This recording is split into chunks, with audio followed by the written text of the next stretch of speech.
Y sí, voy a ser bastante obvio en la primera pregunta, Alberto Fernández. Pregunta que aparecería en cualquier programa de televisión. Es, si me contás el saldo de la marcha del jueves pasado y lo que viene después de esa marcha, si es que viene algo. El saldo es una marcha muy importante, realmente significativa. Yo siempre digo significativa por la cantidad de gente y por la forma en que se convoca a la gente. El gobierno ha hecho un enorme esfuerzo por que aparezca la idea de que esa gente en verdad está en busca de un liderazgo. En verdad esa gente no fue ahí buscando un líder, esa gente fue ahí quejándose. Seguramente se convocó de ese modo porque no tiene un liderazgo claro, pero eso hace más impresionante todavía la movida de la gente. El gobierno tiene una enorme dificultad para escuchar, una enorme dificultad para escuchar. Escuchar a la presidenta decir que lo más importante que ocurrió ese día fue el Congreso del Partido Comunista Chino, que fue muy importante, pero que no ya se sabía todo el mundo, claro, hacía un mes quién iba a ser. Pero además no tiene realmente, por inmediatez geográfica, tuvo muchísima más trascendencia lo que pasó acá. Alguien dijo en algún diario una cosa que me gustó mucho, es lo mismo que pretender que sea más importante el partido del Real Madrid con el Barcelona que el domingo que jugó Boca. No, evidentemente la proximidad geográfica hace para los argentinos. Boca con Argentinos Juniors. Boca no, bueno, eso sería un partido importantísimo, sin duda. Pero me parece que allí se equivoca mucho la presidenta. Tiene una enorme dificultad para entender cuál Bueno, es había el un problema. cartel que decía, uno de los carteles más simpáticos, era que decía, Cristina, deja el micrófono, ponete los auriculares. Sí, tal cual, tal cual. Pero a mí me parece que en el fondo el saldo es que se terminó el relato de la presidenta. Porque la gente la ha descubierto, o sea, la gente ha descubierto que muchas de las cosas que se dicen no son ciertas. Había una enorme demanda de la gente, porque le digan la verdad. Díganme qué pasó con Chicones, díganme qué pasó con Vudú, díganme qué pasa con la inflación, díganme qué pasa con la mayor criminalidad. Todas cosas que el gobierno niega. Entonces, allí me parece que lo que se puso muy en jaque es el relato. El relato que parecía autosuficiente para contener una sociedad que parecía adormecida y no estaba adormecida. Pero era un relato muy aceptado por un determinado sector de la sociedad, que además revela como una suerte de fanatismo importante. Sí, y trágico, Roberto, porque... Trágico verdad, hasta ahora de palabra, por suerte. Claro, obviamente, a eso me refiero. Es trágico porque la verdad es muy penoso ver dirigentes políticos avalando semejantes disparates. O sea, que todavía se discuta si la inflación existe o no en Argentina es una cosa disparatada. Bueno, pero te estás refiriendo a la presidenta que ella en Harvard dijo que no existía. No, pero bueno, si la presidenta se empecina en no reconocerlo, allá la presidenta. Pero los que se consideran dirigentes políticos y dirigentes del peronismo, ¿cómo hacen para callar eso? Digo, ¿cómo hacen para proponer la idea de un gobierno progresista que pacta con Macri negocios inmobiliarios vergonzosos? ¿Cómo se entiende un gobierno progresista que vota con Macri una ley de arribo al trabajo que le sirve a la UIA más que a nadie? ¿Cómo se explica esto? ¿Cómo se explica un gobierno progresista que le cobra impuestos a las ganancias a los que trabajan? Bueno, pero también sacan esta ley de tierras donde los intendentes se pueden quedar con los lotes que no son construidos o que la gente... Digamos que hay toda una mezcla de situaciones. Ahora, la pregunta más allá de si es progresista o es conservadora Cristina, es ¿quién le lee los diarios a Cristina? Porque vos en alguna medida leías los diarios con Néstor. Sí.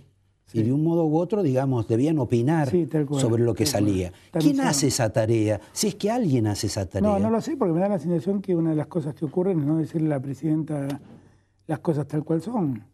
Y yo no sé si la presidenta tiene vocación de leer los diarios, porque además se ha convencido que todo lo que se publica es mentira. Hay una regla que opera ab initio que dice todo lo que dicen los diarios es mentira. Hay una suerte de... Bueno, en realidad 2 o 3 diarios, el resto supongo que debe considerar que está bien.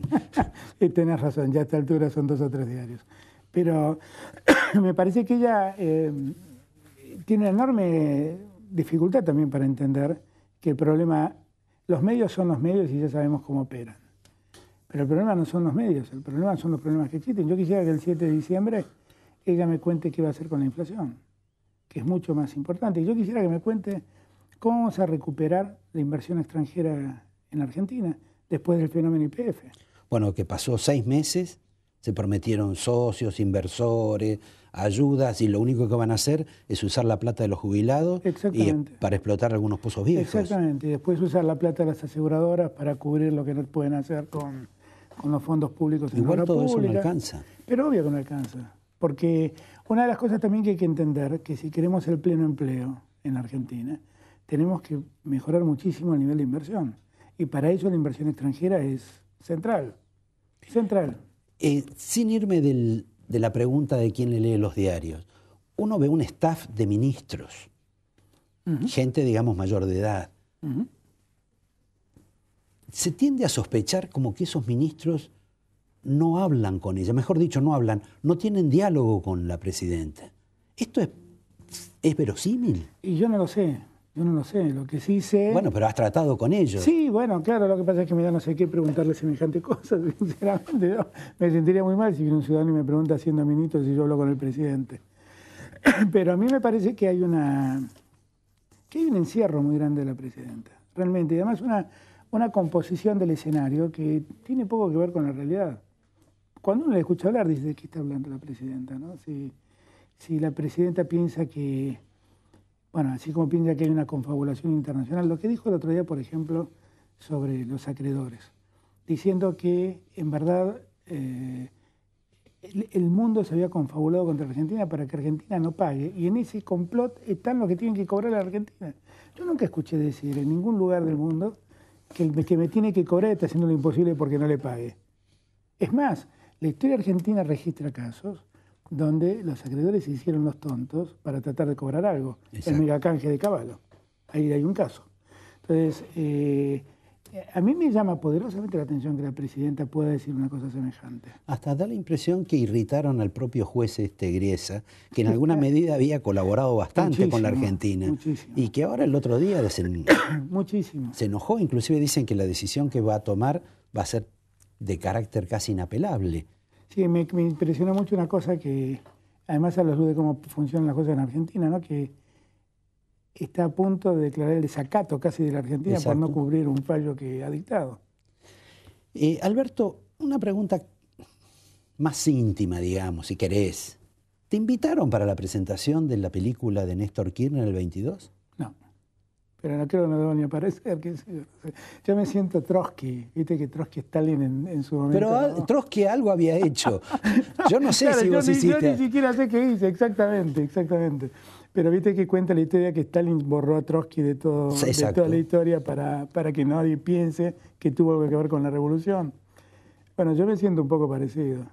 Pero bueno, igual eso es poco trascendente porque yo tengo la suerte de... Pero vos estuviste 5 años con él, claro, y con ella. Y estuve mucho antes también con Néstor, cuando ninguno de los que estaba haciendo la película estaban, y lo ayudé a Néstor desde mucho antes. Pero este tipo de situación, porque cuando fue el velatorio de Néstor, también fue manifiesto que trataron de no enfocarte. Esto, ¿a quién se le ocurre? O vamos a ponerlo en blanco y negro. No sé. Hay una sola persona que dice... Es posible, pero a mí la verdad me causa gracia, porque es como si yo quisiera borrarte la historia de ámbito financiero. O sea, si es que el día que se escriba la historia... A la Nata le borraron la de página Claro, 12. bueno, pero el día que se escriba la historia de ámbito vos tenés ahí un lugar seguro. Y después podremos discutir, como podrán discutir conmigo, si lo que hice estuvo bien o estuvo mal, pero lo que no pueden es hacer desaparecer a la gente del escenario. Pero me parece que son visiones menores. La verdad es que de algún modo demuestran la miopía, la miserabilidad humana. A los fines de la política eso es poco trascendente, ¿no?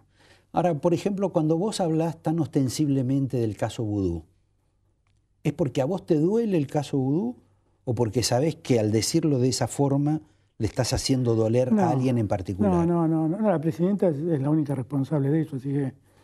Está claro que el mensaje está ahí. No, está clarísimo que es ella la única que tiene que responder por eso. A mí lo que me apena mucho es que después de... Nosotros llegamos en el año 2003 para ponerle fin a una etapa de frivolidad política y que hayamos terminado con Vudú de vicepresidente es un hecho, es una de las peores derrotas que tenemos como espacio. Sensatamente, Vudú es un claro exponente de la política de la que tanto renegamos. Esa política asignada por la frivolidad y por la falta de transparencia. Es el día de hoy que yo no sé No tengo ninguna explicación sensata de vudú de cómo ocurrieron las cosas de Chicones. Y lo único que vislumbro es un enorme encubrimiento del gobierno nacional. Yo te lo voy a nacional. explicar después del programa, si querés. Bueno. Si te falta información, te lo explico después del programa. Me interesaría muchísimo, porque yo lo que escuché decir a Vudú es que él no tenía nada que ver con Van den Brele, era el señor al que le alquilaba la casa y el que le pagaba las cuentas. Que nunca le había dado orden a la FIP de intervenir o de favorecer a Chicone en la regularización de su deuda, y lo hizo. Que Rigui había intercedido, Rigui está absuelto. Que Gavi había intercedido y lo había querido coimear, Gavi está absuelto. Sí, pero le metieron la ley de movimiento de capitales, con lo cual lo sacaron de la cancha para siempre. Claro, pero es una vergüenza. Es el vicepresidente de la República, no dio ninguna explicación satisfactoria sobre lo que había ocurrido. Hasta el día de hoy no sabemos quiénes son los dueños de Chicone. Y nadie va a reclamar por la plata de Chicone. Claro, pero también hay gente que tampoco reclama. Tampoco hay gente que reclama por la plata de YPF. Es un fenómeno curioso en la Argentina. Bueno, te sacan la casa y no pedís por tu casa. Yo tengo la impresión en el caso de YPF, ahí se está construyendo una demanda contra Argentina. Por parte de Repsol. Claro, por lo que anuncian todos los Repsol. Pero después Néstor y Cristina nos explicaron que había sido fantástico incorporar como socio a un argentino, que era una forma de nacionalizar la empresa. Y después un día lo despidieron al argentino, sin ningún tipo de explicación. Y tampoco reclaman por esa pérdida presunta. Bueno, lo que pasa es que por lo que también he podido leer, ellos han perdido gran parte de las acciones, porque todos los préstamos que recibieron para hacer la operación, que era de los bancos, esas acciones quedaron en manos de los bancos. Por eso es accionista de Repsol hoy en día Slim. Porque se quedó con las acciones que le tuvo que devolver. Pero de Slim se quedó con un pedacito 8 puntos, así. Una cosa así. Sí, Antes de cerrar, una pregunta. Kunkel dijo que vos eras el hombre de Clarín en el gobierno de Néstor Kirchner. Yo te quiero preguntar, las cosas que vos hiciste por Clarín, si es que hiciste alguna. No hice nada por Clarín. ¿Te las ordenaba Kirchner? No hice nada por Clarín, pero la verdad es que es una imbecilidad decir semejante cosa. Decir que Kirchner tenía un jefe de gabinete puesto por una corporación económica, salvo que crea Kunkel que Kirchner era un idiota. Es una imbecilidad profunda. Alguna vez le dije a algún senador radical que en los gobiernos existen halcones, existen palomas y existen idiotas. Y Kunkel no es ni un halcón ni una paloma. El 7 de diciembre viene con movimiento social, con violencia. Yo quiero creer que no. No sé qué van a hacer, sinceramente. Yo quisiera que el 7 de diciembre me cuenten qué van a hacer con la mayor criminalidad que tenemos, con los problemas que tenemos de transparencia, con vudú, con los problemas que tenemos de inflación. No sé qué van a hacer, sinceramente no sé qué van a hacer. ¿Te puedo mostrar un video? Sí. Director, le pido un video tan breve. Se lo olvidó el director. Yo lo veía a mi papá. Jugábamos a los soldaditos y pasaba y el palito rompía todo. Eso hacía Néstor, ahí estabas así jugando y esto y pasaba y decía, rompía todo y otra vez a arreglar todo. Y se divertía. Nosotros nos enojábamos, pero lo volvíamos a armar. Creo que por ahí están enseñando algo en ese sentido. Esto está en la próxima película de Néstor. Y la verdad que es la única imagen o el único sonido que uno escuchó hasta ahora de este joven Máximo. Vos lo halagabas. Sí. ¿Cómo es una persona que no ha hablado nunca casi en público? Bueno, no todo el mundo. Jefe de un movimiento. Bueno, no todo el mundo tiene vocación de aparecer en público. Máximo, el recuerdo que yo tengo de él es el de un chico sensato, con criterio. No era un tiro al aire ni mucho menos. Y los que están ahora con él en la cámpora, algunos parecen medio disparatados. Sí, hacen disparates y dicen barrabasadas, ¿no? La idea del narcosocialismo y las gestiones, porque a mí me parece que los hombres públicos hay que medirlos por lo que dejan como gestión. La gestión de aerolíneas ya a esta altura es preocupante. Y me parece que hay algunas otras gestiones que ya empiezan a ser preocupantes.